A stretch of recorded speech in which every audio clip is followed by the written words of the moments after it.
네, 여러분 아까 일부에서 제가 예고해 드렸는데 부총리급 아니고 총리급입니다. 총리급. 네? 대통령 직속 규제합리화위원회 부위원장. 총리급. 박용진 부위원장님 모셨습니다. 어서 오세요. 안녕하세요. 오랜만에 뵙습니다. 반갑습니다. 저는 이제 우리 박용진 의원님 보고 싶은데 이제 지방선거 출마 의사 있다고 그랬으니까 이제 서울시장 후보들 이렇게 만나볼 때 예. 그때나 뵙겠구나 했는데 그냥 이렇게 총리급으로. 근데 예. 그 총리급이면 엄청난 거잖아요. 뭐 이렇게 막 사무실이랑 막 비서랑 차랑 다 막 이렇게 막 나와요? 아니요, 그렇지 않고요. 예, 많은 분들이 네. 이제 그런 이제 물어보시고 궁금해들 하시는데요.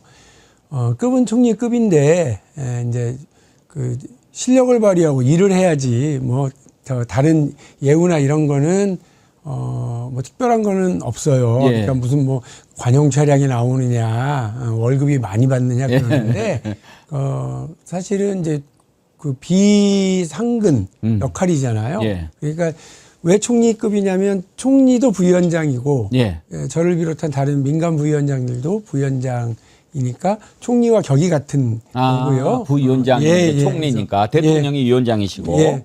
그 총리급 효능감을 느끼게 해드리는 건 자신 있습니다만 예. 혹시 저한테 월급 많이 받겠는데 밥 좀 사라 그런 말씀을 하지 말아 주십시오. 그런 말씀은 안 드리겠지만 그래도 한 가지 좀 아쉬운 게 저는 항상 우리 박용진 의원님 보면은 마음 한구석이 좀 짠하거든요. 예, 아이고. 그래서 좀 돈도 좀 많이 벌고 좀 짭짤하고 뭐 이랬으면 더 좋을 텐데 하는 아쉬움은 있어요. 아닙니다. 예, 하여간 유니폼을 뭐 FC 바르셀로나급으로 주셨으니까 열심히 뛰어서 골을 넣고 예. 성과를 만들어서 예. 이재명 대통령을 성공한 대통령으로 만드는 일, 이재명 정부가 우리 국민들에게 박수 받고 성공할 수 있도록 하는 일, 그 일에 매진하겠습니다. 그래요? 사실 정치라는 게 국민들 등 따숩고 배부르게 하는 거지 내 등 따숩고 배부르게 하려고 하는 건 아니잖아요. 예, 전혀 개의치 않습니다. 또 그 일을 누구보다도 우리 박용진 의원님이 시작할 때부터 지금까지 지켜왔고 예. 제가 그래서 우리 박 의원님 좋아하는 거 알죠? 네, 감사합니다. 예. 일단 규제 합리화 위원회잖아요. 네. 우리가 귀에 붙은 말은 규제 개혁인데 개혁위원회죠. 규제 합리화라는 거는 이번 정부에서 처음 만든 말인가요? 대통령이 직접 조언을 하신 것 같아요. 그러니까 규제 개혁이라고 그러면 보통 규제를 없애거나 완화하는 쪽으로도 많이 생각하는데 대통령께서는 앞서 두 번의 규제 전략회의를 통해서 규제를 없애는 것만이 아니라 그 만드는 것도 필요하다. 왜냐하면 다 없애버리고 그래버리면 국민 안전에 대해서 국가 안보에 대해서 위협이 생길 수도 있지 않냐 이런 생각인데 저도 동의를 하고요. 그 규제는 합리화해서 시장에서의 기업이 좀 더 이렇게 자유롭게 뛸 수 있도록 선수가 뛸 수 있도록 하더라도 사회 정의와 국민 안전과 관련해서는 틀을 깨지는 않아야 된다는 게 제 생각입니다. 대통령도 비슷한 생각을 하고 계셨더라고요. 규제를 할 거는 해야 되니까. 그래서 제일 그 아름다운 규제는 예. 신호등 규제잖아요. 그래서 그 빨간불, 초록불, 노란불 이 세 가지로 단순하게 그 수백만 대의 차량과 사람들이 안전하게 이동하는 거 아닙니까? 예. 대통령께서도 그 생각을 하시는 것 같아요. 그래서 필요한 규제를 만든다, 신설한다. 그러나 기업이 이렇게 좀 낡은 규제, 불필요한 규제 때문에 힘들어하지는 않아야 한다. 그래야 경제 성장이 되고 국민 안전도 도모할 수 있다. 그래서 규제 개혁이라고 하는 말도 좋지만 규제 합리화라고 이름 붙였다라고 그 설명을 하시더라고요. 그러면 혹시 우리 부위원장님께서는 그 전에 규제 네. 합리화에 대해서 어떤 뭐 생각을 밖으로 표현하거나 또 그런 것을 강조하거나 그런 적이 있으셨어요? 그렇죠. 그 국회의원을 할 때 그 예를 들면 많은 분들이 저보고 삼성 저격수다, 재벌 저격수다 그러는데 저는 삼성이나 재벌 기업들을 대기업들을 뭐라고 그런 적이 없고 그걸 운영하는 과정에서 개미 투자자들 눈에서 피눈물 나게 하는 잘못된 행위들을 하고 재벌 총수들을 위해서 불법과 반칙을 도모하고 공정거래를 깨트리고 시장 정의와 사회 정의를 깨트리고 이런 것들은 가만 안 뒀죠. 그러면서 늘 했던 말이 금융위원장, 공정거래위원장한테 우리가 규제는 단순화시켜야 됩니다. 그러나 기업의 활성화를 위해서 그러나 그건 지켜야 됩니다. 근데 지켜야 될 규칙들을 안 지킨 거는 바로 잡읍시다. 이런 얘기를 계속 했었거든요. 거기에 동의하는 금융위원회나 공정거래위원회 분들은 지금도 그걸 기억하고는 계세요. 유치원도 마찬가지죠. 뭐 그렇죠. 유치원 미워서 유치원 혼내려고 하신 게 아니었지 않습니까? 그렇죠. 근데 한유총은 저보고 빨갱이다 그러고 뭐 이렇게 얘기하고 그랬었는데 실제 저는 딱 단순해요. 그 소득이 있는 곳에 세금이 있어야 된다. 그리고 국민의 혈세를 갖다 쓴 곳에는 감사가 있어야 된다. 근데 대한민국이 다들 국민들 혈세 받아서 보조금과 이제 지원금을 받으면 다 감사를 받는데 예. 한유총만 안 받고 있었던 거예요. 사립 유치원들만. 그래서 네. 지금 그거를 다 다른 데와 똑같이 하기로 됐고요. 원칙적으로. 그리고 지금 그 뒤에 유치원의 불법행위 이런 얘기 아예 없잖아요. 예. 모든 아이를 키우는 엄마들 심지어는 원장님들도 선생님들도 다 유치원 3법 덕분에 라고 말씀들을 많이 하십니다. 사실 정치하는 분으로서 유치원 부모님이라든지 또 뭐 이런 단체라든지 이런 건 압력단체고 또 표고 그래서 그런 부분 바로잡는 게 정말 어려운 일이잖아요. 눈치 많이 봐야죠. 예. 네. 근데 이제 아까 그냥 원칙이 단순하면 그 원칙을 잘 적용하고 뚫고 가는 게 중요한데 전 대통령께서도 그런 것 같아요.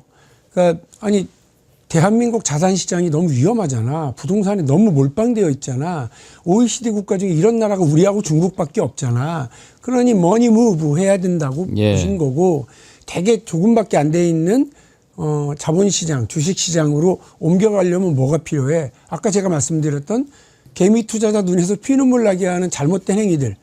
상법 개정안을 통해서 다 못하게 만들고 바꿔놨거든요.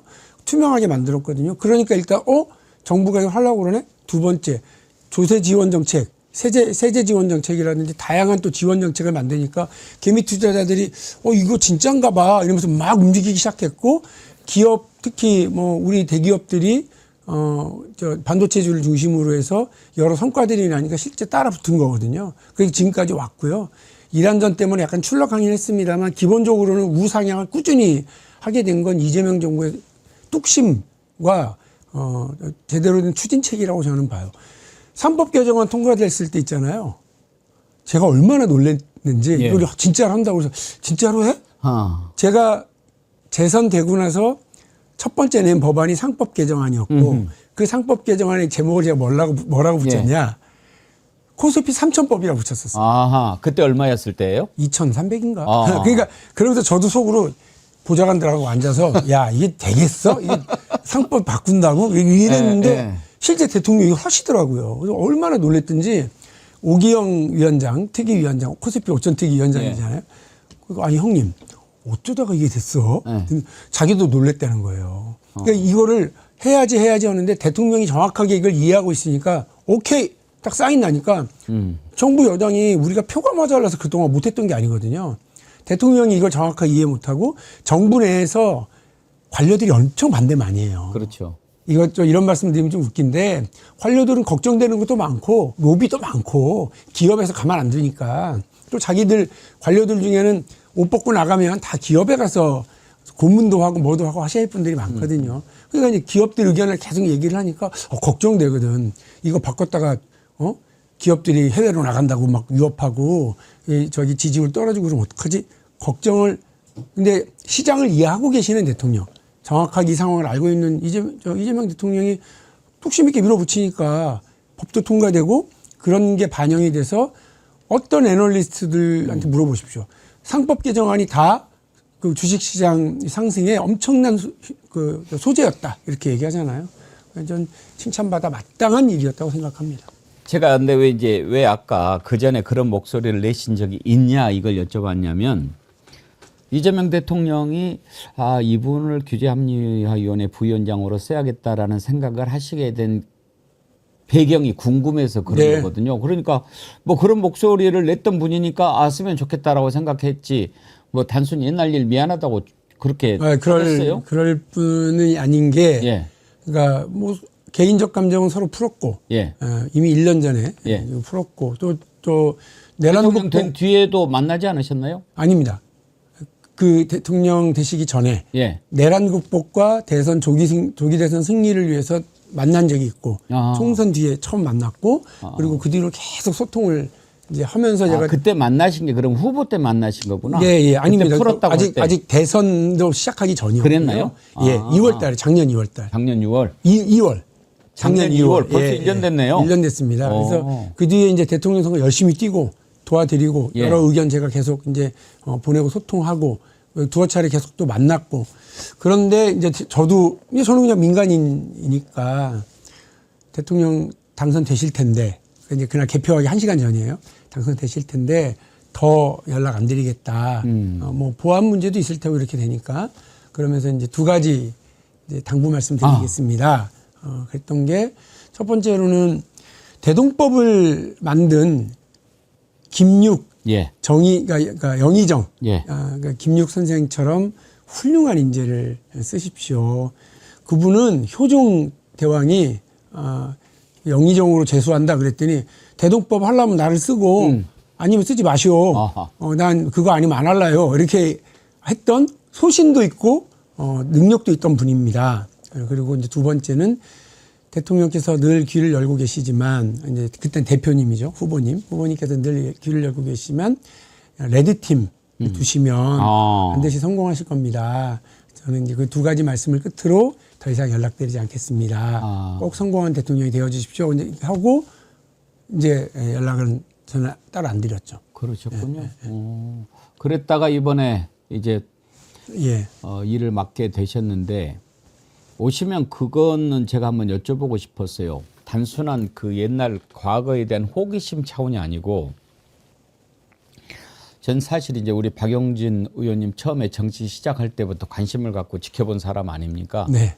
그러면은 어떻게 정치를 해왔는지를 제가 좀 봤고 또 이제 거슬러 올라가서 큰 정치인들이 어떤 시련과 고난을 겪어가면서 성장하는 것을 봐왔기 때문에 정치인은 자기한테 닥쳐온 고난을 어떻게 돌파하느냐에 따라서 나중에 완전히 달라지더라고요. 그런 점에서 제가 여쭤보는 거예요.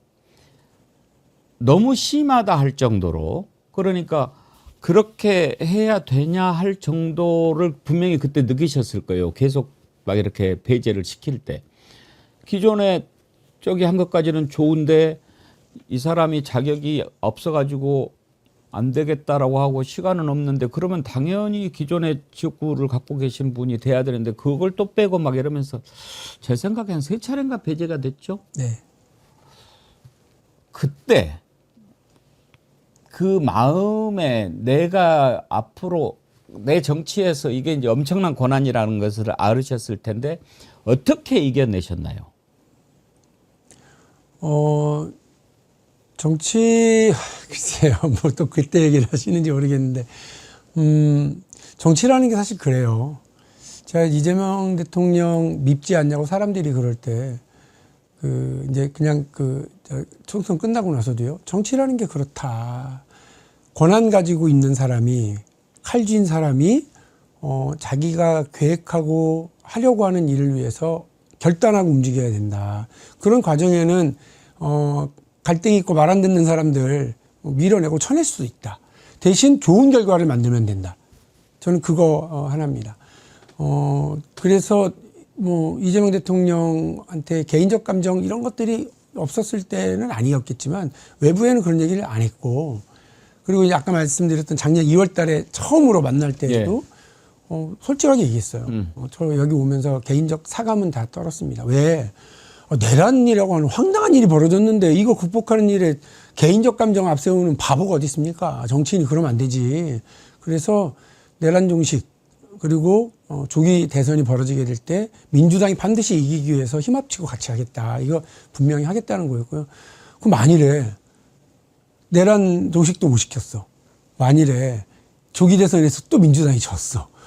그러면 이재명 대통령도 참 어처구니 없는 상황이 됐겠지만 그 과정에서 뭐 희생됐다는 사람들, 비명 행사됐다는 사람들은 그 완전 개죽음 되잖아요. 다 한강 가야죠. 그러니까요. 그러니까 저는 그때 뭐 제가 이재명 대통령 만나고 이럴 때 막 욕하던 사람들도 있어요.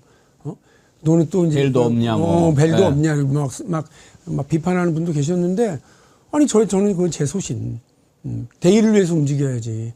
그리고 저한테 막 이렇게 저한테 좀 가혹하다 이런 느낌 들었던 그 경선 뭐 하위 10%에 넣었다고 그러고 뭐 경선시키고 또 뭐 결선 또 하고 또 경선 전국 당원들 상대로 또 하고 또 마지막에 또 배제시키고 그런 일이 벌어졌을 때에도 마음으로 계속 탈당하면 안 된다. 민주당이 중심이다. 난 당을 절대 떠나지 않는다. 요거 기준.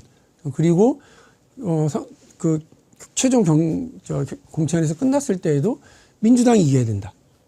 그래서 뭐 민주당 서운합니다. 왜 이렇게 나한테 합니까? 이런 얘기 한마디 안 하고 그냥 전국 다니면서 그때 이제 분위기가 좋았어요. 마지막 가서는 좀 좋아졌어요. 그래서 오히려 어려운 영남 지역 가고 강남 가고 충청도 지역 가고 경상도 지역을 이렇게 많이 갔어요. 그래서 그렇게 지원 유세를 하고 민주당 이겨라 했고 그 뒤에는 이제 놀았죠. 그 뒤에는 이제 잘 놀고 있는데 갑자기 뭐 그 내란이 벌어지는 바람에 그 밤에 처음으로 요 앞에 국회 온 거예요. 그날 밤에 보자마자 본능적으로 이런 미친놈이 있나. 그 게시판에 SNS 처음 썼어요. 미친놈이죠. 페이스북에 처음 썼어요. 그 페이스북도 제가 국회의원 관두고 처음 쓴 거예요. 그날이. 대통령이 미쳤습니다. 그게 첫 줄이야. 저 지금 국회 갑니다. 여러분 이 밤에 어떻게 될지 모르지만 여러분 내일 아침에 오늘 밤에 공무원들 군인 경찰 절대 움직이지 말고 내일 아침에 여러분 공장에서 회사에서 거리에서 학교에서 싸우시라고. 저는 먼저 갈게요. 이러고 우다닥 뛰어나갔던 건데 원칙은 하여간 뭐 국민 민주당 그거예요. 예. 이제 오랜만에 뵙기도 했지만 그 과정을 어떻게 이겨내셨는지 이런 거를 좀 서로 나누는 게 의미가 있을 것 같아서 아픈 과거지만 한번 제가 좀 여쭤봤습니다. 사실 그거 궁금하죠. 어떻게 이겨냈을까 궁금한데 제가 이렇게 쭉 보면 그렇게 힘들 때 그러니까 나 공천 탈락했다고 탈당해서 다른 데 가고 막 이렇게 하는 분들을 많이 보잖아요. 다 끝이 안 좋아요. 이게 참 그래서 그런 상황에서 딱 중심을 지키는 게 보통 내공 갖고는 잘 안 되는 것 같더라고요. 저는 이른바 친명 뭐 그 당원들 이게 미움 많이 받잖아요. 그리고 친문 시절에도 친문 당원들 한테도 미움 많이 받고 이렇게 문자 폭탄도 많이 받고 그랬어요.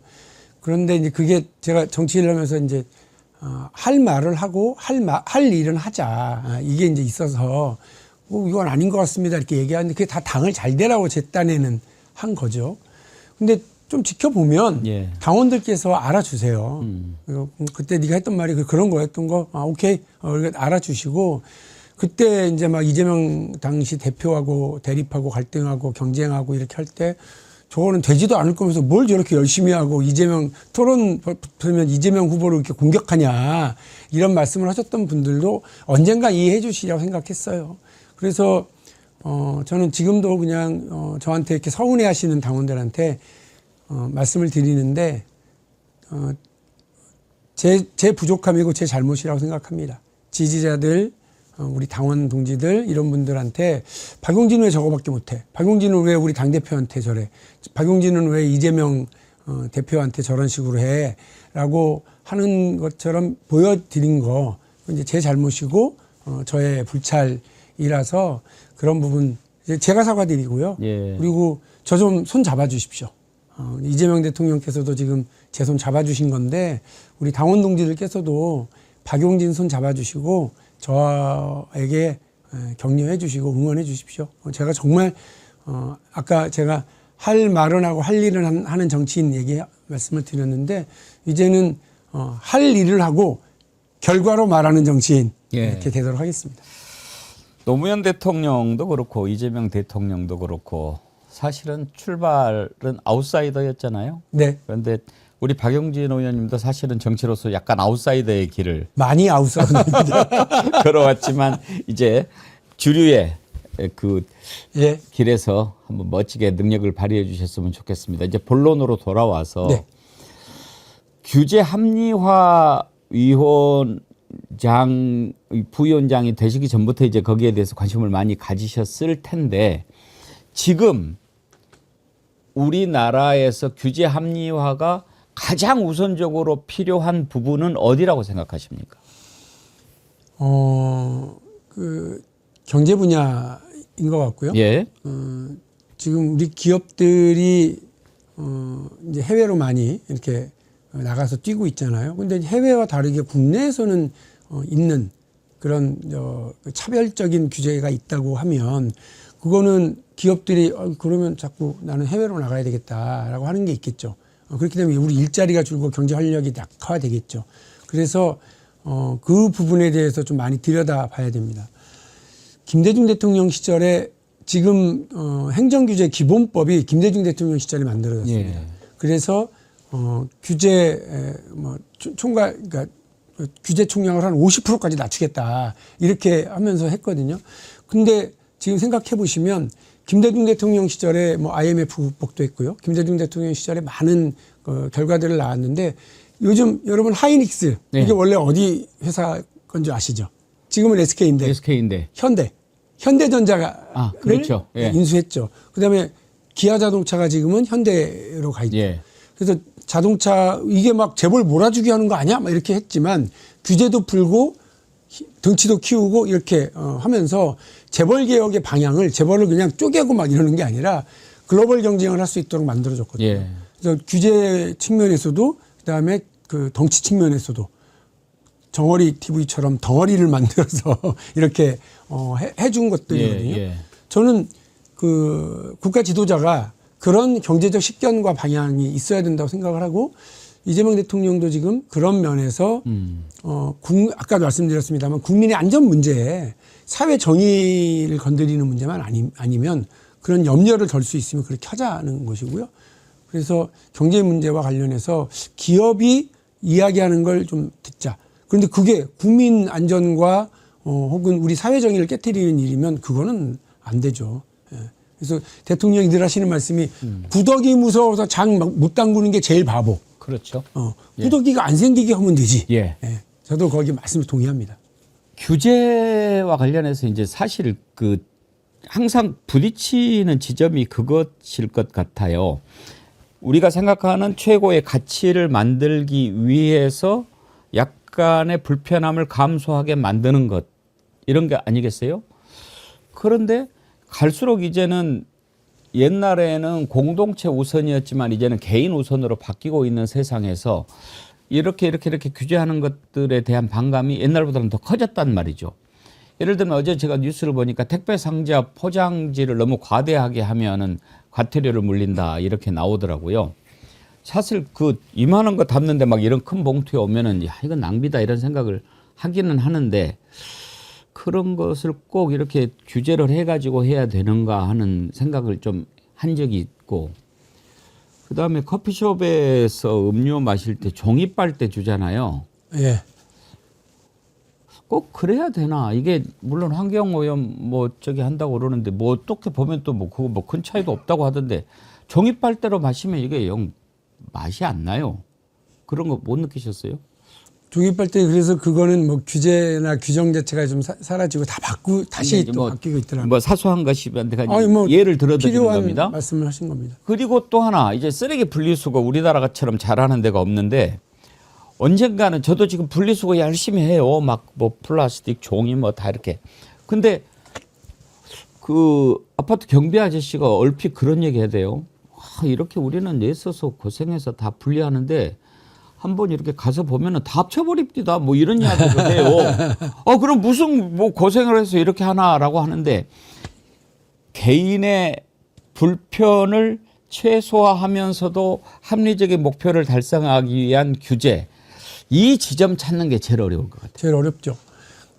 어제 제가 업무 브리핑을 좀 해달라고 그랬어요. 네. 원래는 뭐 기다리고 있다가 전체 위원들이 다 위촉되고 나면 위원이 50명이고요. 부위원장 셋, 국무총리가 당연직 부위원장 이렇게 해서 첫 회의를 뭐 이달 말이나 4월 초에 한다고 그러는데 제 성격이 그걸 못 기다려서 그 담당 직원들 모셔서 그분들로부터 자료도 받고 브리핑 쭉 들었습니다. 예. 그러니까 이제 예전에는 뭐 2개 분과 정도가 있었는데 이번에 3개 분과로 하려고 그러는 것 같고, 그래서 이제 민생 분과가 있고 성장 분과가 있고 지역 분과가 있는데 각각에서 좀 디테일하게 다 들여다볼 것 같아요. 제가 지금 성장이라고 얘기한 부분이 바로 이제 기업이 좀 이렇게 원활하게 활성화있도록, 그다음에 지금 앵커께서 말씀하신 그 부분은 민생 분과에서 촘촘하게 좀 들여다봐야 될 텐데, 왜 민간 부위원장을 3명으로 기업인 출신과 학자 출신과 정치인 출신으로 했을까를 보면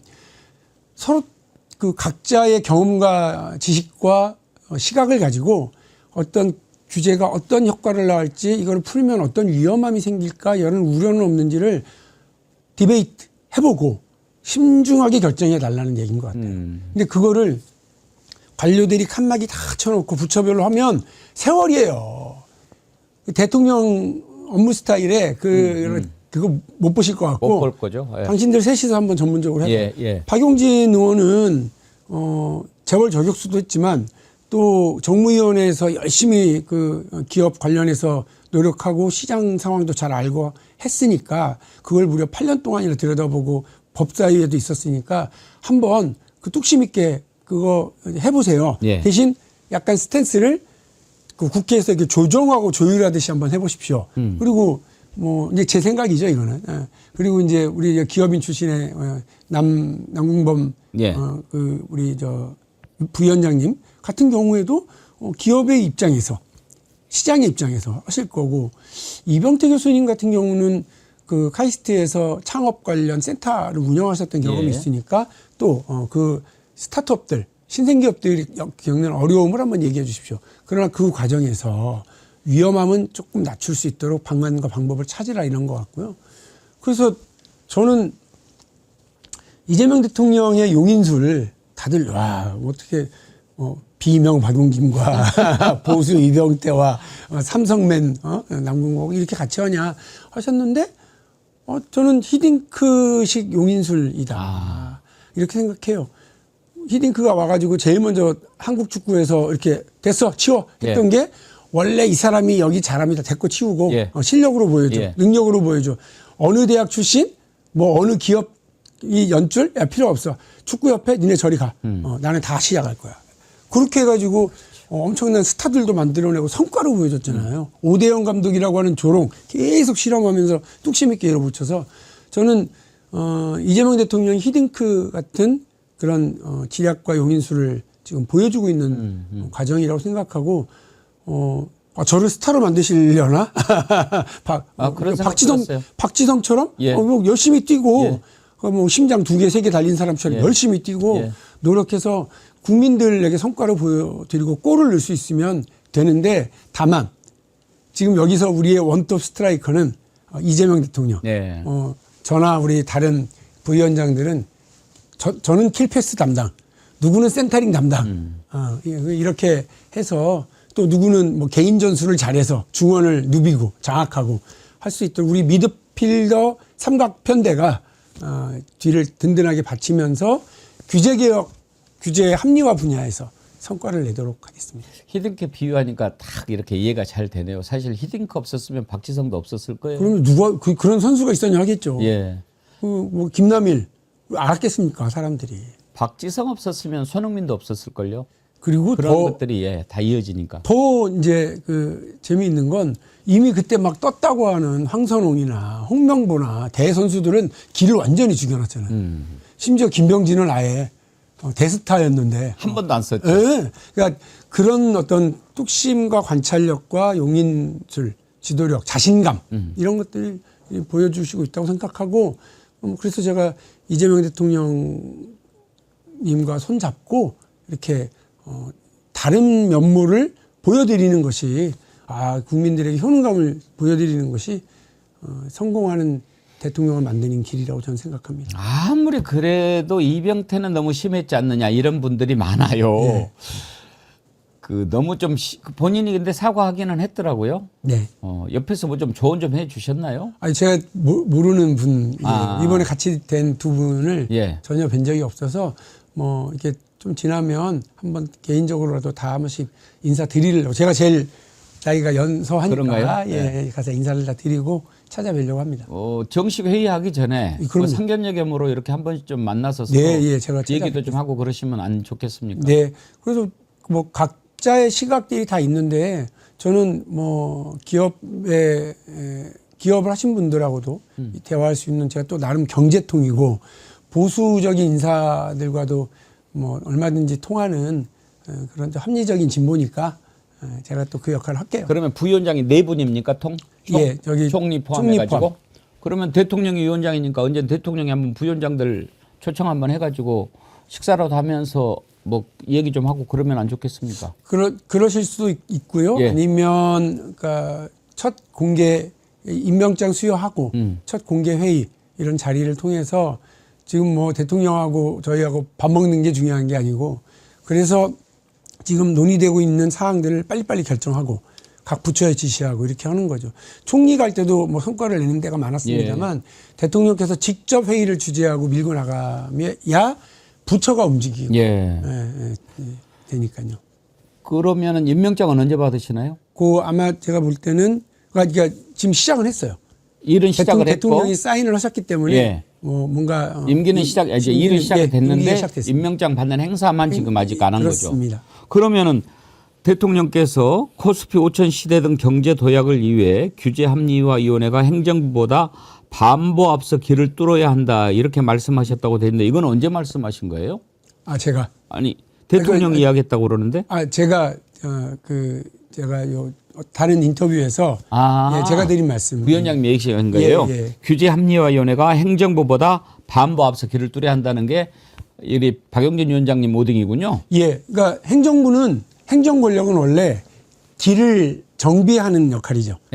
오늘의 권력이죠. 근데 정치 권력은 내일을 향한 미래 권력이죠. 그래서 정치권에서 법안 두들기면 그 다음부터 적용이 되거든요. 그런데 정치권은 뭘 해야 되냐면 정치의 역할은 길을 정비하는 게 아니라 길을 만들고 뚫어야 됩니다.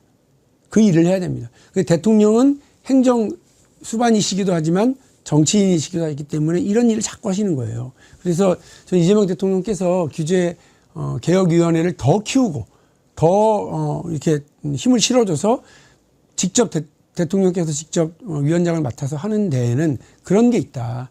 그래서 제가 혼자 해석하기로 행정부가 서로 부처 간에 막 이러면서 막 오늘 내 길을 정비하는 수준에 머무르려고 그러면 우리는 길을 뚫어야 되는데 행정부보다 너무 앞서가면 또 안 돼. 그렇죠. 그러니까 반보만 앞서 나가면서 행정부를 이렇게 끌고 나가야 되는데 그 규제 합리화위원회 총리 들어오죠.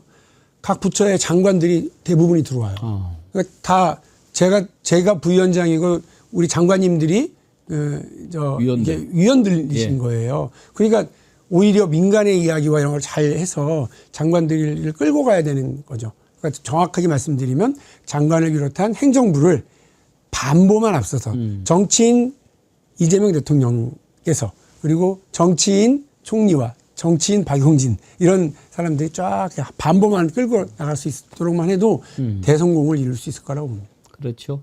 반보 얘기는 또 김대중 대통령이 항상 강조하신 부분 아닙니까? 맞습니다. 국민들보다 반보만 앞서 나가라. 네. 알겠습니다. 하여튼 잘 감당하실 만한 분을 대통령이 발탁했다고 생각을 하고 이제 정치인 박용진인데 사실 규제합리화위원회라고 하는 게 직접 행정은 아니지만 행정의 모든 부분을 또 알아야 잘 만들어낼 수 있는 데 아니겠습니까? 그래서 그전에 행정 경험이 없었어요. 이제 처음입니다. 이제 행정 쪽에 이제 들여다 보시는 거 아니에요? 어떤 점을 많이 보고 싶으십니까? 사실 욕심은 대통령께서 성과를 내시도록 잘 돕는 거, 거기에 박용진 부위원장이 조력을 많이 했다. 이런 얘기를 이제 듣는 게 욕심이 있죠. 그러나 말씀하신 것처럼 이게 지금 법에 의해서 각 부처가 규제를 신설할 때에도 규제를 변경하려고 할 때에도 그리고 각 부처가 의견이 대립할 때도 이걸 조정하고 권고를 하는 데인데 권고의 99%를 거의 다 수용을 합니다. 총리 때도 수용을 다 했대요. 그런데 대통령 시절이 이제 거의 100% 하겠죠. 그러니까 그 되게 중요한 일이라고 생각하고 그러면서 저도 제가 궁금했던 분야에서 왜 이건 안 되지? 이거는 왜 이런 일이 벌어졌지? 하는 걸 좀 들여다보고 자료 공부도 하고 우리 행정 담당하시는 공무원들로부터 서포트도 좀 받아서 박용진 의원이 그저 끝나고 나니까 야, 저 확 컸네 사람이. 그렇죠. 예, 예. 네. 뭐 공부도 많이 했네. 네. 이런 평가를 좀 듣고 싶고 저도 그런 면에서 실력을 갖춘 사람이 됐으면 하는 마음이 있죠. 저도 참 그런 좋은 기회라고 생각합니다. 사실 요즘에 보면 이재명 대통령 인기가 높은 것도 행정을 구석구석 잘 알지 않습니까? 그야말로 행정의 달인이라고. 그리고 지금 정원호 구청장이 지금 지지율 1위를 달리고 있는데 서울시장 후보로 그것도 이제 구청장으로서 보여줬던 행정 경험이 좋은 평가를 받고 있고 우리 박용진 의원님도 이제 서울시장 후보로 준비했는데 사실 정치만 하셨지 행정 경험을 안 해봤기 때문에 요즘에는 국민들이나 유권자들이 그런 걸 좀 높게 평가하는 것 같아요. 네. 그래서 앞으로 서울시장이든 또 어떤 큰 일을 도모하시든 이번에는 아주 좋은 경험이 될 것 같아요. 어제 제가 그러니까 임기는 그저께부터 시작했다. 예. 그렇게 임기가 있나요? 2년. 2년? 예, 그렇습니다. 그래서 그걸 시작했다.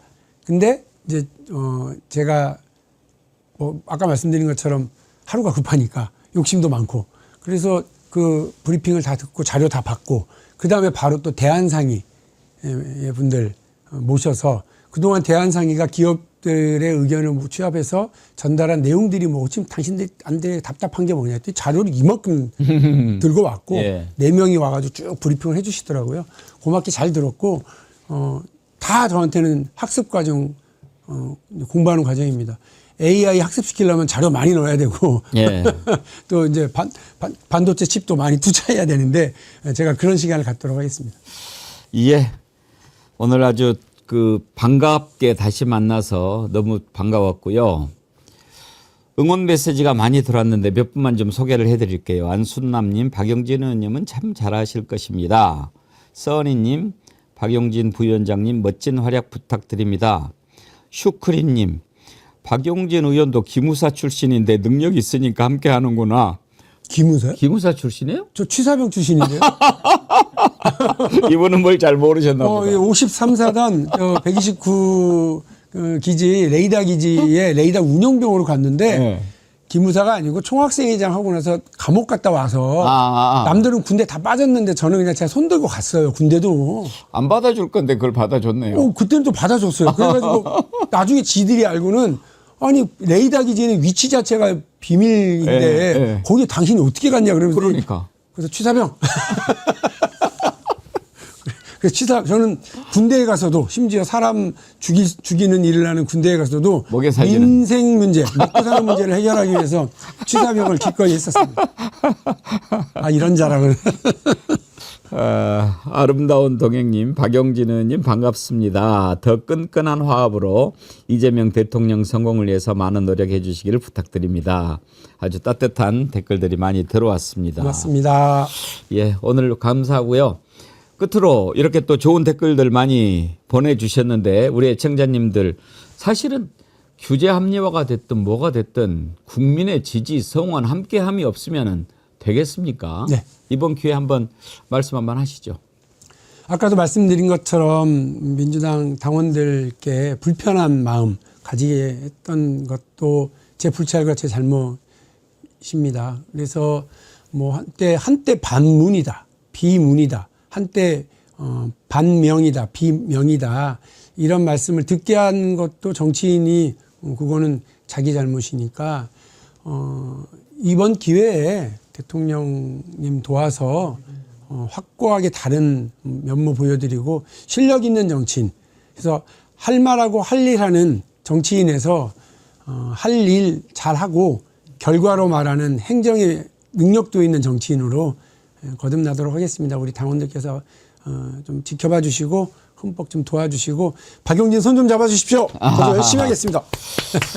기대합니다. 제가 아는 박용진 의원님은 잘 해내실 겁니다.